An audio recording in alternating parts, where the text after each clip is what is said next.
Hey guys, welcome to linguamarina. Today we're going to talk about tips and tricks that I use for writing in English. As you know, I'm not an English native speaker, but I write in English a lot. First of all, I started writing in English when I applied to American universities because I had to write essays. I had to write essays in TOEFL, essays for universities. Then I also had to write a lot of emails because I started a company that helps students study abroad, and I was dealing with schools and universities on behalf of students. Then I came to the US and started raising money for the startup, and I started emailing investors.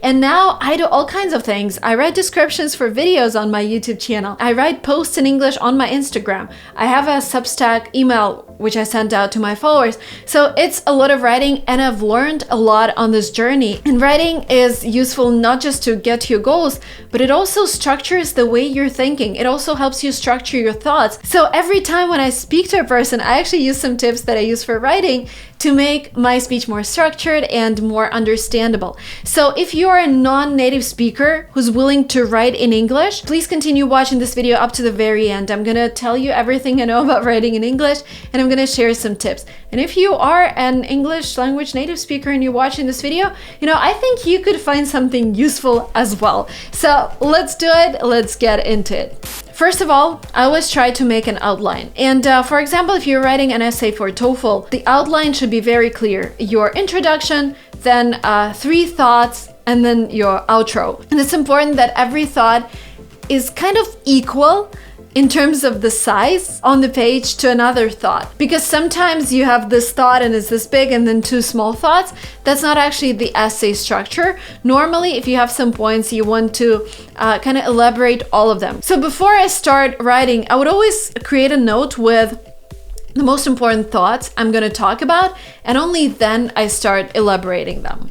Second, know your target audience. And it's not just the type of language that you use, because of course for university, for a test, you would use academic English, but also how the audience relates to you.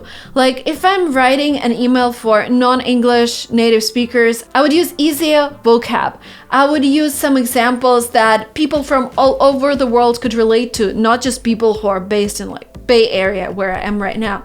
So it's very important to be relatable in your text and not be too distant. So always think about this end person you're talking to. I would always think about one particular person. Like if I'm writing this text about, I don't know, how to start a YouTube channel, I would think of my friend who I talked to last week and who was asking me those questions about how to start on YouTube. And I would make this text relatable to that person.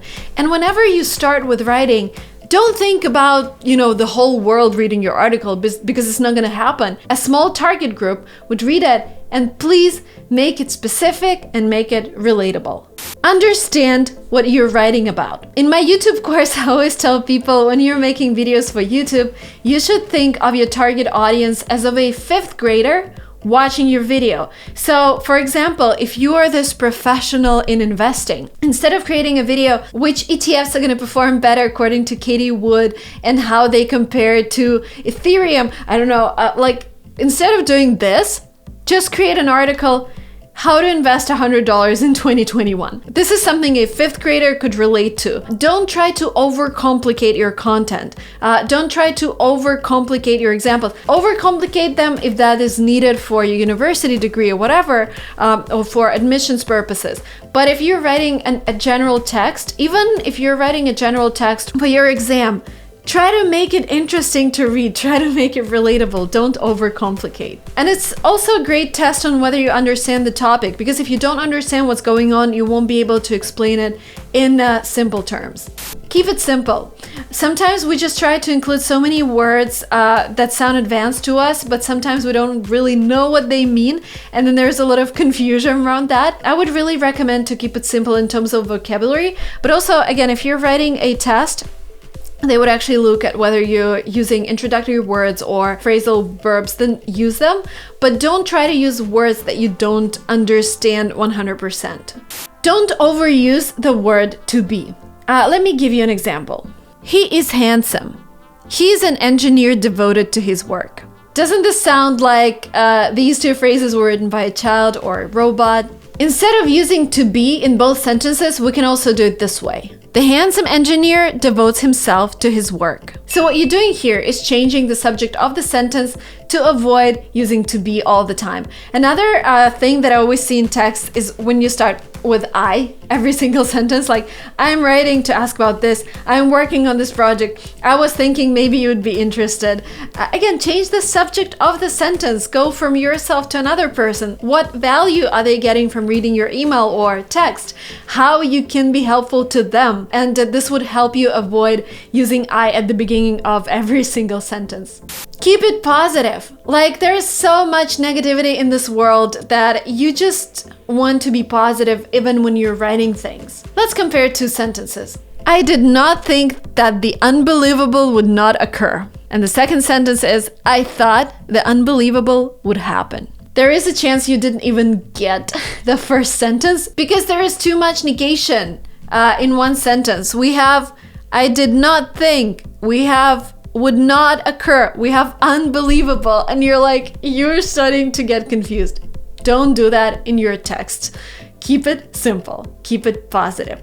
The next tip is to hook your readers at the beginning.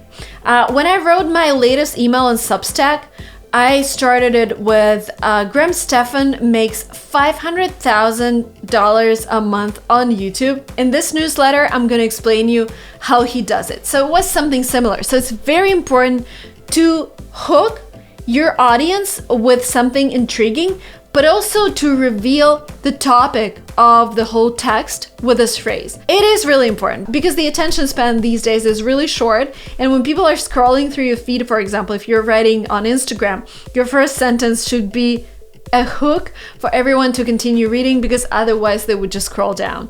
Same applies to essays, the same applies to emails, etc.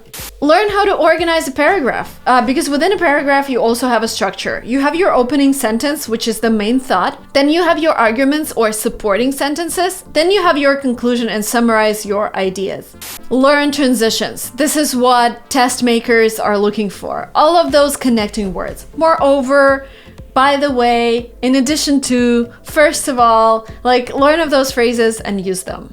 Get rid of fillers. The less words you have, the better. For example, beginner writers would say, in order to do something. Then advanced writers would just say, to do something. So you avoided 2 extra words and you saved people's time, and they would appreciate it.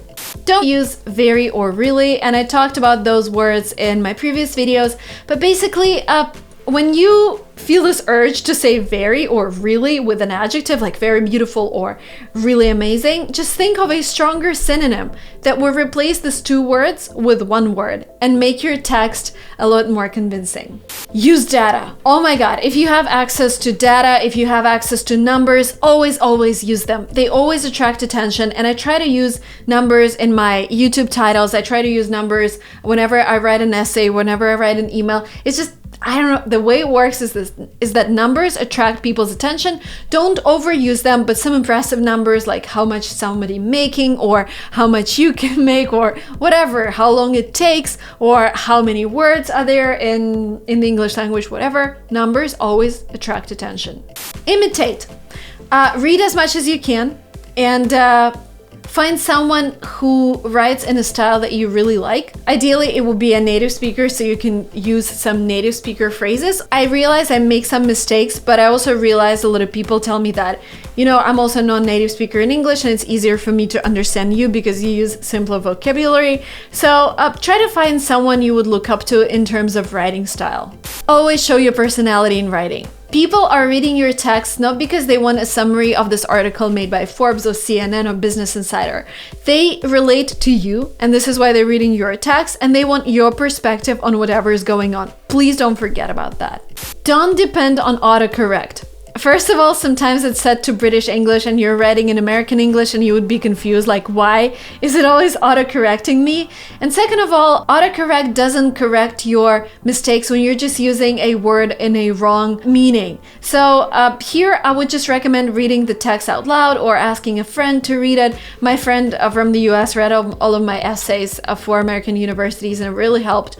But you can also use Fluent.Express, a service that my team and I have created. We have native speakers speakers there who check your text. So you just upload it and they would check it. You know, you can't just rely on autocorrect because it misses some mistakes and sometimes it just corrects you in a wrong way. Reading your text out loud would also help, especially from another device. If you're writing on your laptop, maybe read the text out loud from your phone, because it just, you know, your vision is blurred when you're looking at the same stuff all the time. But even if you change the layout, you're like, oh my God, this doesn't sound right. Or if you have enough time to return to the text a couple of days later, that would also help. It takes me sometimes a week to publish an email, and I just like rereading it before publishing because it just, you know, you have a different feeling about it and you have a clearer mind and you see your mistakes. Practice makes perfect. The more you write, the better it gets. And don't be a perfectionist. Done is better than perfect. I know you want to be, you know, zero mistakes, beautiful vocabulary, etc. But just publish, just go ahead and publish it and hit submit or whatever, because you won't be able to make it perfect. You will just, at some point, you will just start adding things that don't make any sense.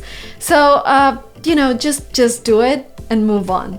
Let's practice writing right away. In comments down below, write a small mini essay, I don't know, 3 sentences on why you want to learn to write in English. And start with a hook. I don't know, my goal is to have 1,000 followers on Instagram in English.